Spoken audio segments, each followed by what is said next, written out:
In 2023, the Swiss State Secretariat for Economic Affairs began analyzing the activities of the Geneva company and its subsidiary in Dubai. According to the investigation, in 2023, the Swiss company moved its operations with Russian oil to Dubai and continued to trade at price above the price cap of $60 per barrel set by Western countries, writes the Financial Times.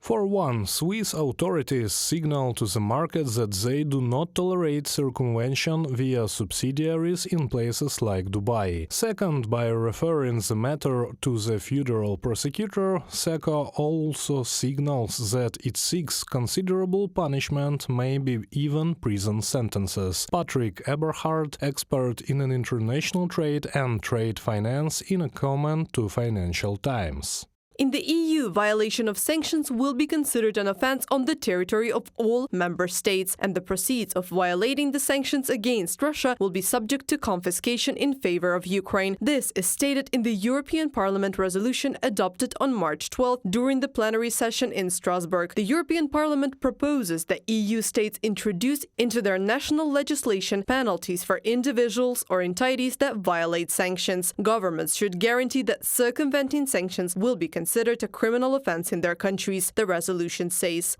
Resolution on the directive on the definition and punishment of criminal offences will make sanctions more effective. Sophie in 't Veld, Liberal MEP from the Netherlands.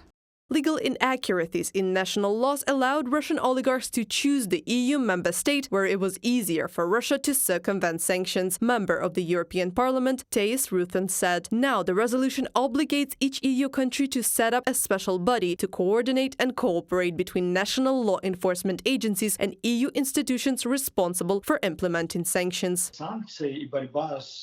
For Russia, sanctions and the fight against sanctions is an intellectual competition. The West imposes sanctions, Russia comes up with ways to circumvent them. The West starts blocking those holes. Russia sees that and comes up with new ways. This process is constant, and the pressure from the West is constantly growing. As a matter of fact, as well as Russia's attempts to come up with other ways to circumvent the sanctions, so there is pressure. The pressure is constantly increasing. At the end of February, the U.S. Department of Justice announced increased enforcement of sanctions, export restrictions, and economic countermeasures against Russia. In particular, according to the agency's website, money laundering charges were filed on February 13th against a sanctioned Russian company for assisting Russian nationals in the international movement of funds. During that time, we have seized, restrained, or sought the forfeiture of nearly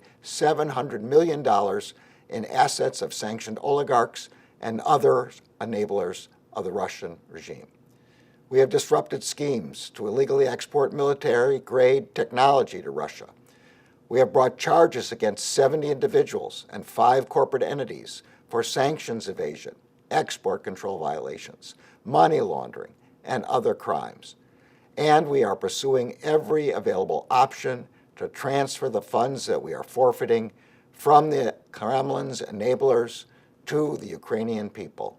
Ukraine, in its turn, intends to confiscate the assets of the main Russian manufacturer of Kinzhal air ballistic missile. The Justice Ministry has filed a lawsuit with the Supreme Anti-Corruption Court. This was reported on the website of the Ukrainian agency. The Ministry of Justice does not specify what assets could be confiscated. According to journalists of The Insider, contractors of Russian enterprises that produce Kinzhal missiles have not yet fallen under EU restrictions. Reported by Anastasia Tarnavska, Krystyna Dąbrowska, UATV News.